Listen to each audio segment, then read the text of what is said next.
이번에는 조금 시선을 넓혀서 미국으로 가보겠습니다. 간밤에 이런 속보가 떴습니다. 뉴욕타임즈도 라이브로 속보를 띄웠는데요. 미국 연방 대법원이 트럼프가 stay on Colorado ballot 그랬네요. 콜로라도 투표용지에 계속 머물 수 있게, 그러니까 콜로라도 투표용지죠. 투표용지에 계속 머물 수 있게 됐다. 그러니까 이 맥락을 보면요, 콜로라도 대법원이, 그러니까 주 대법원이 의회 난동 때 내란을 선동했다는 이유로 트럼프 대통령의 대선 출마 자격을 박탈했는데, 이걸 연방 대법원이 뒤집어서 아니다, 계속 남아 있을 수 있다라고 결정을 한 겁니다. 그러면서 이 미국 연방 대법원은 대선 후보 자격을 박탈할 권리는 개별주, 콜로라도 너네한테 있는 게 아니라 개별주가 있는 게 아니라 의회에 있다라고 명시했습니다. 다만 중요한 것은 내란 가담 혐의에 대해서는, 트럼프의 내란 가담 혐의에 대해서는 이번에 연방 대법원이 판단한 것은 아닙니다. 그리고 트럼프 전 대통령, 여기가 이제 그거죠. 트루스. 트위터가 자꾸 자기를 막으니까 트루스라고 자기가 직접 SNS 만들었잖아요. 그래서 트럼프가 트루스에다가 자기의 이제 환영 기자회견, 폭스뉴스네 이것도, 폭스뉴스 영상을 걸면서 Big win for America 하면서 미국을 위한 위대한 승리다라고 자기가 기자회견한 영상을 폭스가 띄운 거를 자기가 리트윗하면서 Big win for America라고 했습니다. 자, 미국 대선을 바라보는 그 시각에서 이 사건을 한번 짚지 않을 수가 없어서 요거 한번 짚고 넘어가려고 합니다. 어떤 거냐면요, 지금 방금도 내란을 선동한 혐의?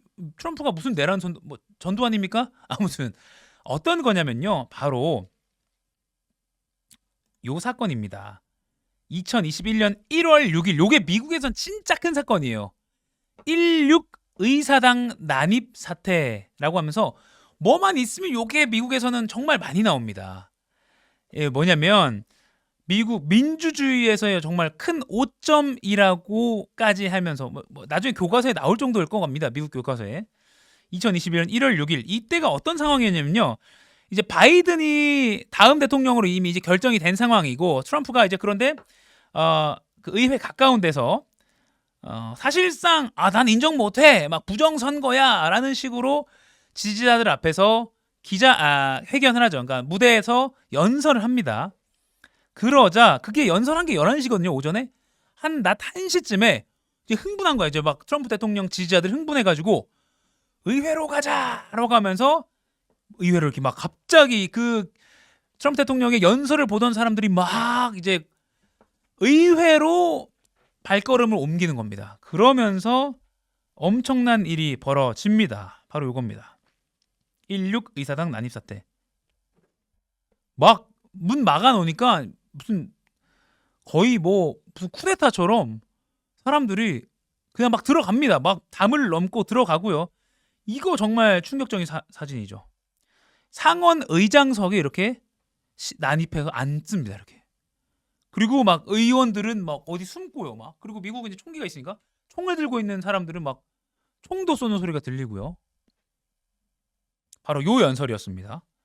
Save America 하면서 막 말씨 행진하는 거였는데, 이게 아마 백악관 근처였을 거예요. 백악관 근처에서 트럼프 대통령이 연설을 했고 대선 결과에 불복한다라고 했고요. 그러니까 흥분한 지지자들이 바로 간 겁니다. 이날 의회에서 어떤 일이 있었냐면요, 바이든 대통령의 당선을 인증하는 절차를 상하원이 합동으로 하는 그런 회의가 열리던 날이었어요. 그런데 이런 일이 벌어진 겁니다. 그래서 이걸 두고 콜로라도 주 대법원은 아니 우리나라의 민주주의를 퇴색시키고 이거 완전 내란을 선동한 거잖아라고 하면서 수정헌법 14조인가를 근거로 해서 대선 후보가 될 수 없어라고 했는데, 이번에 어제 우리가 잠든 그 간밤에 미국 연방 대법원은 아니야, 한낱 주 대법원은 이런 거 결정할 수 없어. 의회가 결정할 수 있어. 대선 후보에 오를 수 있냐 없냐는. 그러니까 너네가 결정한 거 이거 안 돼라고 한 겁니다. 그리고 어제 요게 중요한 날이에요. 이제 미국이 이제 곧, 오늘은 우리는 화요일이지만 미국은 이제 월요일 밤이고 화요일이 동트잖아요.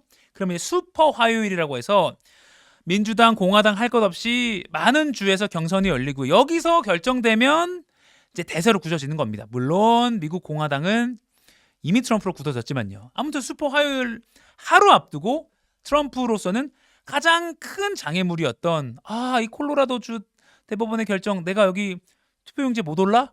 라고 한 게 아니다. 오를 수 있다. 후보로서 계속 뛸 수 있다라고 결정이 나면서 아주 트럼프는 더 아주 천군만마를 얻은 거죠. 그리고 또 하나. 미국의 무슨 여론조사 이런 거 모든 지표가 다 트럼프를 향하고 있다라고 해도 과언이 아닙니다. 월스트리트저널 보도 볼게요. 일단은 바이든의 어떤 경제 정책에 불리한 게 나오고 있습니다. 자, Voters are more upbeat on economy, but Biden gets little benefit. 월스트리트저널 폴 shows라고 했습니다. 그래서 트럼프가요, 아주 유리한 강력한 포지션에 남아 있다고 합니다. 요건 이겁니다. 지난 2년간 over the past 2 years, would you say the U.S. economy has 미국 경제가 어떻게 됐냐고 말하겠습니까? 라고 했는데 노란색 더 안 좋아졌다라고 말한 게 아직까지 역시 위고요. 녹색 좀 좋아지고 있다라고 한 게 한참 아래죠. 안 좋아지고 있다라고 한 건 60%에서 왔다 갔다 하고 있고요. 좋아지고 있다라고 한 건 20에서 40%, 한 30%대에서 왔다 갔다 하고 있고. 그러니까 바이든 현 정부의 경제 안 좋다고 본 게 많다는 거죠. 월스트리트저널의 그 유권자 투표에 따르면요. 유권자 설문조사에 따르면요. 그리고 또 이런 것도 있습니다. 2024년에 만약에 후보가 공화당은 도널드 트럼프고 민주당은 조 바이든일 때 그리고 대선이 오늘 지금 열릴 때 누구에게 투표하시겠습니까? 라고 물었는데요. 트럼프 47%, 바이든 45%라고 했습니다. 오차범위 내이긴 한데요. 도널드 트럼프 전 대통령의 유리한 결과로 볼 수가 있네요. 이런 것도 있습니다.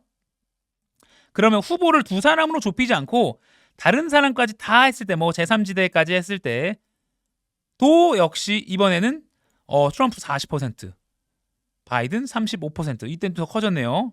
오늘 열릴 때 누구에 뽑겠습니까 했을 때 뒤에 군소 후보 우리에게 좀 낯설은 그런 사람까지 했을 때는 아무튼 트럼프가 더 격차를 벌린다. 이게 월스트리트저널의 여론조사였고요.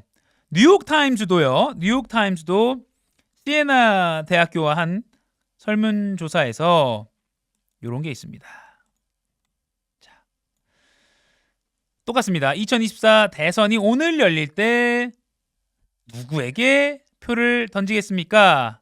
트럼프 48%, 바이든 43%. 여기는 격차가 더 크네요. 이게 아마 더 최신입니다. 맞습니다. 최신이네요. 뉴욕타임즈, 트럼프 역시 더 우세하고요. 이런 것도 있습니다.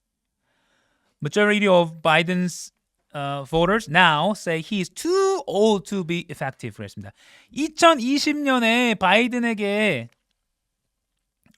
투표했던 사람 중에 많은 사람이 이제 바이든은 늙었어 라고 답하고 있다는 겁니다. 자, 볼게요. 트럼프 77세라고 밑에 적어놓은 것도 웃기네요. 바이든 81세라고 적어놨고요. 자, 바이든 이 후보가 is just too old to be an effective president. 효과적인, 그러니까 잘 대통령직을 수행할 사람으로 너무 늙었다라고 보는 그 시선이 agree라고 한 게 이제 여기 아이보리색 가까운 겁니다.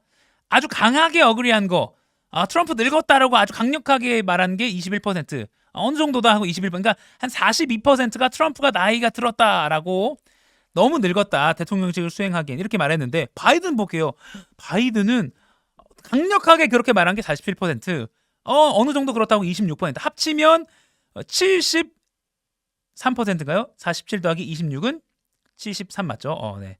73%가 바이든은 너무 이제 나이가 많아라고 답한 겁니다. 그래서 이 고령 리스크도 아주 바이든에게는 좀 위험하게 안 좋게 불리하게 작용하고 있다라고 미국 대선판까지 한번 읽어봤습니다.